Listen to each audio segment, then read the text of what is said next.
अस्सलाम वालेकुम। In this video will learn about epilepsy and seizures. अच्छा, सीजर्स क्या चीज़ है? अगर ब्रेन में जो न्यूरोनल एक्टिविटी है वो बहुत ज़्यादा अनकंट्रोल्ड हो जाए, एक्सेसिव हो जाए, तो उसकी वजह से टेम्परेरीली ब्रेन का फंक्शन डिस्टर्ब हो जाता है। तो उस स्टेट को कहते हैं सीजर्स। इसके डिफरेंट कॉजेज़ हैं, जैसे कि ड्रग वगैरह और हाइपोग्लाइसीमिया वगैरह। इसके डिफरेंट कॉजेज़ हैं, ये आप बुक से देख लीजिएगा। अब हम आते हैं एपिलेप्सी पे। ठीक है, एपिलेप्सी क्या चीज़ है? Epilepsy is uncontrolled excessive activity of part or all of central nervous system। ठीक है, epilepsy is uncontrolled excessive activity of part, ठीक है, और all of the central nervous system.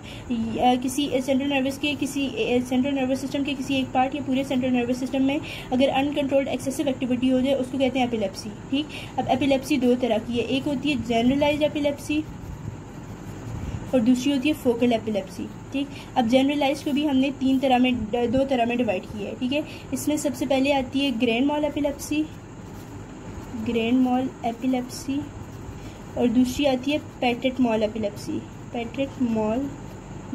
Epilepsy और तीसरी फोकल एपिलेप्सी। ठीक, सबसे पहले हम ग्रैंड मॉल एपिलेप्सी को देख लेते हैं। इसमें क्या होता है कि न्यूरोनल डिस्चार्जेस बहुत ज़्यादा एक्सट्रीम हो जाते हैं। ठीक है, मतलब न्यूरॉन बहुत ज़्यादा एक्सेसिव डिस्चार्ज करते हैं। अब वो डिस्चार्ज सेरिब्रल कॉर्टेक्स में जाता है। ठीक है, वो डिस्चार्ज जाता है deep areas of the cerebrum और वो डिस्चार्ज जाता है ब्रेन स्टेम में भी। ठीक, इन तीन एरियाज में जाता है। अब वो डिस्चार्ज जो है वो स्पाइनल कॉर्ड में भी एक्सटेंड करेगा, तो उसकी वजह से क्या होता है कि बॉडी मसल्स के सीजर्स होना शुरू हो जाते हैं। ठीक है, अब इसमें एक और बात ये याद रखनी है कि सबसे पहले जो ग्रैंड मॉल एपिलेप्सी है इसमें स्पेस्मोडिक कॉन्ट्रैक्शन होगी, कॉन्ट्रैक्शन, और उसके बाद रिलैक्सेशन और कॉन्ट्रैक्शन, ये ऑल्टरनेट करेंगे। ठीक, इसी वजह से इसको कहते हैं टॉनिक क्लॉनिक कन्वर्जन या फिर टॉनिक क्लॉनिक एपिलेप्सी भी इसको कहते हैं, टॉनिक क्लॉनिक कन्वर्जन या फिर टॉनिक क्लॉनिक सीजर्स। ठीक, अब इसमें होता ये है कि पर्सन अपनी टंग को स्वॉलो कर लेता है, बाइट कर लेता है। ठीक है, और डिफ़िकल्ट ब्रीदिंग होती है। ठीक है, और उसकी वजह से बाज़ औक़ात साइनोसिस भी हो सकता है। ठीक है, और ये 3 to 4 मिनट्स के लिए अकर करती है। ये grand mal epilepsy 3 to 4 minutes के लिए होती है। ठीक, अब उसके बाद क्या है कि बंदा बहुत ज़्यादा फटीग फील करता है। जब फटीग फील करता है तो जब अटैक के बाद वो काफ़ी देर के लिए सोया रहता है। ठीक है, इसके बाद अब हमने ये देखना है कि क्या चीज़ इसको कॉज करती है।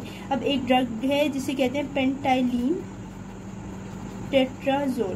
ठीक है, अब इस ड्रग की वजह से एपिलेप्सी होती है, या फिर इंसुलिन, हाइपोग्लाइसीमिया, या फिर ब्रेन को direct passage of electric current through the brain. ठीक है, तो उसकी वजह से एपिलेप्सी हो जाती है। अब हमने देखना है कि ये होती क्या चीज़ है जो एपिलेप्सी को इनिशिएट करती है। ठीक, तो उसमें से सबसे पहले आ जाती है हमारे पास कॉन्जेनिटल होती है, मतलब बाज़ औक़ात एपिलेप्सी हेरिडिटरी भी होती है। ठीक, अब इसमें से दूसरी कॉज ये है, फर्स्ट रीज़न ये है कि कोई भी उसको बंदे को इमोशनल स्टिमुलाई दे देते हैं, लाइक कोई भी डिप्रेशन स्ट्रेस की स्टेट में हो अगर बंदा जिसको एपिलेप्सी होती है तो वो फ़ौरन एपिलेप्टिक अटैक होना शुरू हो जाता है। दूसरा है कि अल्कोलोसिस कॉज्ड बाय ओवर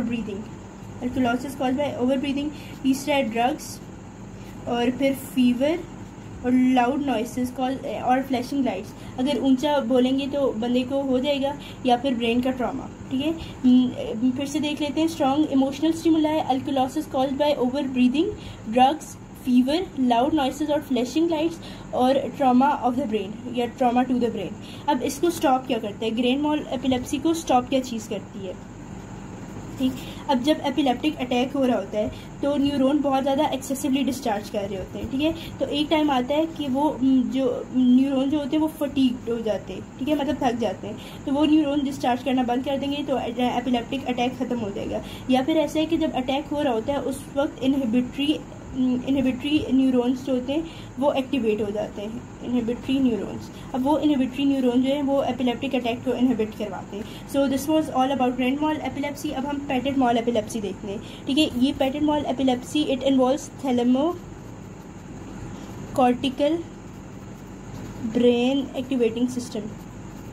ये थैलेमोकॉर्टिकल ब्रेन एक्टिवेटिंग सिस्टम, और इसमें क्या होता है कि अनकॉन्शियसनेस की शॉर्ट पीरियड्स होते हैं it involve short periods of unconsciousness, और इसमें फेशियल मसल जो होते हैं उनकी भी ट्विचिंग हो जाती है, ठीक। और इसको एब्सेंट सीजर्स कहते हैं, एब्सेंट एपिलेप्सी कहते हैं, या फिर एब्सेंट सिंड्रोम कहते हैं। अब इसमें जो इलेक्ट्रिकल एक्टिविटी ईईजी में ऑब्जर्व होती है वो होती है स्पाइक डोम, ठीक है। पहले स्पाइक बनता है, फिर डोम बनता है, फिर स्पाइक बनता है, फिर डोम बनता है, फिर स्पाइक बनता है, फिर डोम बनता है, ऐसे होता है। अब इसमें हमने देखना है कि it result from oscillation in inhibitory thalamic reticular neurons, ठीक है। थैलेमस में इनहिबिटरी न्यूरॉन्स होते हैं, ठीक है। तो उनमें जब ऑसिलेशन होती है वो गैबा सिक्रीटिंग न्यूरॉन्स होते हैं, गैबा प्रोड्यूसिंग न्यूरॉन्स होते हैं, ठीक है।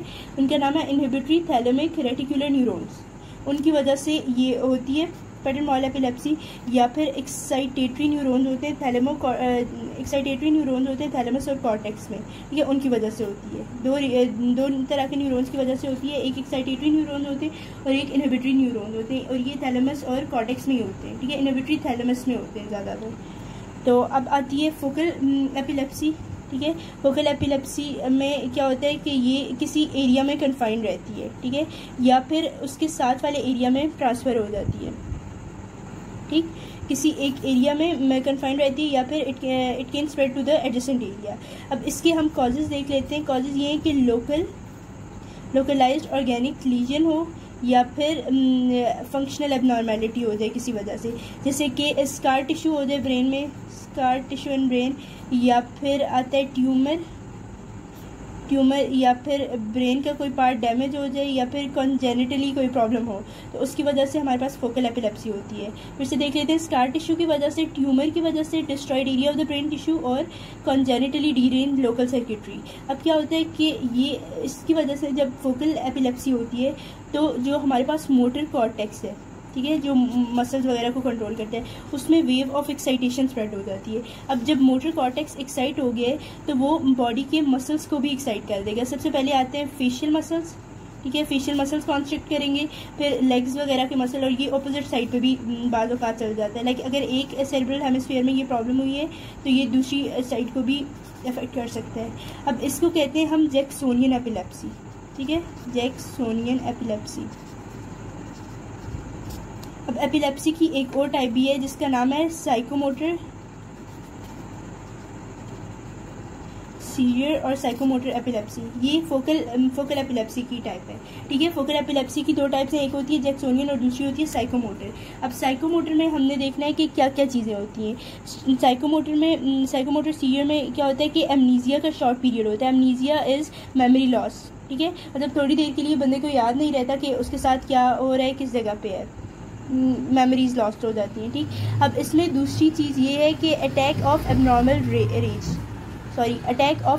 रेज, मतलब बंदा फ़ौरन से गुस्सा हो जाता है, या फिर इस तरह इमोशनल डिस्टर्बेंसेस। और दूसरा है कि सडन एंजाइटी, डिस्कम्फर्ट और फियर, और फिर क्या होगा कि उसका ना मम्बलिंग स्पीच करेगा, ठीक है, मतलब वो वर्ड्स बोलेगा लेकिन वो वर्ड्स कोई सेंस नहीं बना रहे होंगे, ठीक है। अब ये जो साइकोमोटर सीजर है इसमें लिम्बिक सिस्टम इन्वॉल्व होता है, ठीक। लिम्बिक सिस्टम में हिप्पोकैम्पस आ जाता है, एमिगडाला, सेप्टम और सेरेब्रल कॉर्टेक्स का कुछ पोर्शन। तो ये एपिलेप्सी की टाइप्स थी। अब अगले पार्ट में मैं और जो डिसऑर्डर्स हैं वो बताती हूँ।